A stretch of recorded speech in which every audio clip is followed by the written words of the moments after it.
Alright. We are not at home. We are in my car. And we driving.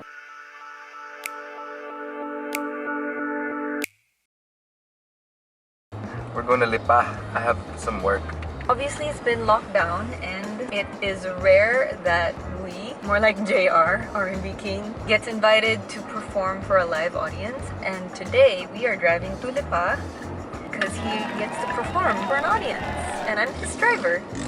Yeah, thanks for driving me. You're welcome. We're multitasking now, right? Like we're doing a vlog on the way. Yeah. Oh, multitask. That's working smart. We're stuck in traffic right now, but we won't be for long because we are gonna hop on the Skyway 3. We're stuck in traffic, but okay lang. We're not wasting any time. Look, we're vlogging right now. We're talking to you guys. And quality time And quality with Boo. time, see? Since you're going to a show today, I figured I would ask you some things that people may or may not know about you. Okay. As king of R&B in the Philippines, you basically pioneered this entire genre. Damn it, jeepney! Jeepney's kombucha is so loud. I don't know about pioneering. I mean, I was here in the beginning. You know, I was one of the... Oh, man, sayang. Oh this my guy won. god, the guy This freaking guy won. ran the red light. I wouldn't go as far as saying that I pioneered R&B in the Philippines, but I could say that I was one of the first to kind of help mold the sound of R&B. How about that? King of R&B, sitting next to me. Oh, that rhymes. When you first came to the Philippines and people weren't really used to your style, it was more like rock and roll back then, right? No. What is the 1950s? Okay, you're not that old. Oh, you mean like the Yeah, like the genre, the that was more genre that was popular was like alternative and rock. Yeah. Like I thought you rock meant- and roll. I thought you meant that no one was calling it R&B. It was No. like considered rock and roll. You're the one that made yourself sound old, not me. But you know what I mean? It was Yeah. mostly like E-heads and River Baroque and Maya, Edgar, Baroque, like there that. was Kamikaze, Bamboo. And I think that was one of the reasons that catapulted me into my position because it was just saturated with one certain genre. The people needed to hear something else, and I came in and I got lucky. I was placed in a very good position here in the Philippines. When you first started doing your shows, were people's reception of you immediately like, wow, and they just started singing your songs? Yeah, I'm trying to answer this without sounding too conceited. When I started making a name and people were actually able to get a hold of me through social media, they would go back to those times and say like, man, I remember you weren't even in the industry yet and you sang at this bar at Dish and this and that. And Oh my gosh, Jack Dish! Mandela was there. Ooh, can I just tell you a trivia? What? When I was in high school, I used to perform for Battle of the Bands at my school, and our finale performance was at Dish. Dish. And in Power Plant, right? Yup. And then when Michelle Branch came to the Philippines, that's where she performed, and that's where I met her. Got my album signed. Is that and where you got the pic? yeah! Where I stole the pic that she threw into the audience. My classmate got it, and I stole it from You her. stole it from her. Sorry.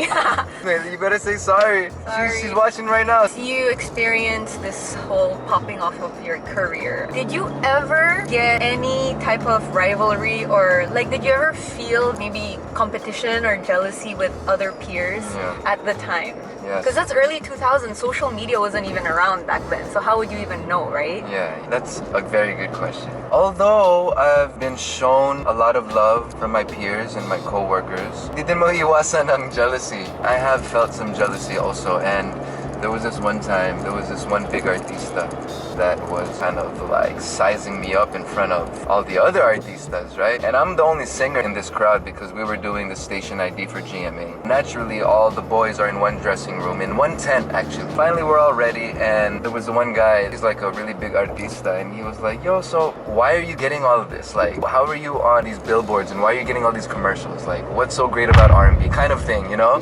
What? Yeah. But you know, me, I was just like, you know, I'm just chilling. I don't know, I'm getting lucky maybe. You know, people are liking the music.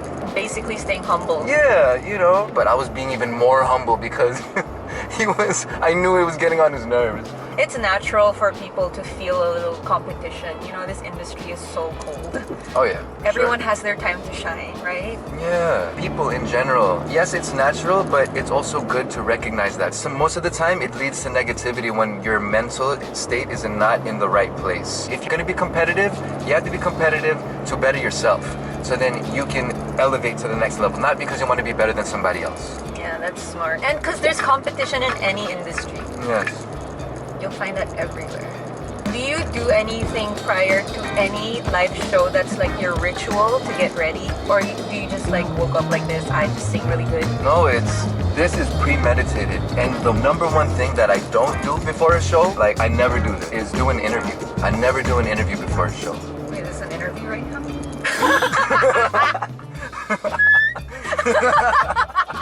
What was that sound? Before we left the house, I was making sure that I had all my music together on my USB. For that, I had to make sure to coordinate with production and make sure that we have speakers and my cordless microphone. And I made sure that I'm gonna be socially distancing from the crowd. There's a lot of stuff, you know. I practiced my stuff last night, rehearsed all my songs. When I woke up this morning, I also was warming up a little bit already, you know, just getting my mind set for the 6 songs that I have to do tonight. Pretty much about it.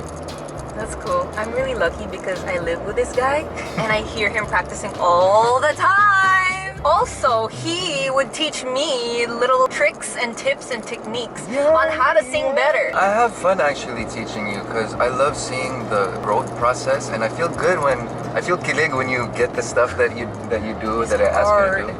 So everybody that's interested, look out for the JR R&B King Masterclass for singing. This is a little more for advanced singers, so look out for that, yo. Yeah, that's so exciting. I just want to pick your brain a little more. You know how sometimes we talk about as artists, there's busy times and there's low times, and a lot of artists really feel anxiety when things aren't really popping. People aren't really calling, bookings aren't really happening, especially now during pandemic. 17 years that you 18 years that you've been active in the showbiz industry. How do you deal with it? What's the best way that you can tell people how to manage their anxieties better? Now for me, it's hard to fall in a place where you feel like people aren't calling because I'm constantly doing something. And when I'm not doing something, I'm purposely doing nothing on purpose. What?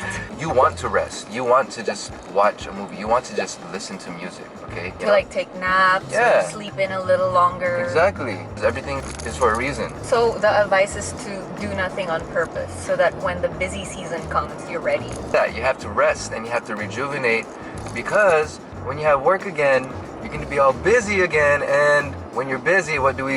We always complain and be like, oh, I wish I was at home. I'm so just tired. resting. I'm so I tired. have no sleep. Right? I'm so stressed. La la la la Yeah. la. To make the quieter times more productive, aside from just resting and rejuvenating, is what you said. You're constantly creating things. You're constantly doing things on purpose so that you can either hone your craft or practice or learn a new skill or plan projects or dream up ideas that you want to do. Okay, I think I have one last meaty question that has to do with artistry. Can you explain in a nutshell what an artist, whether independent or with a label, an artist has to do nowadays to release music? Because that's a lot. Basically, the artist does everything now, right? And their management and label, they just kind of go with the flow and ride on the work of the artist. What does it take? Most definitely, you need a song. Not only a song, but if you're going to release a song, it better be a good song. The second thing is you need a distributor. Whether you're in a major label or independent, you need a distributor. And there's a bunch out there. There's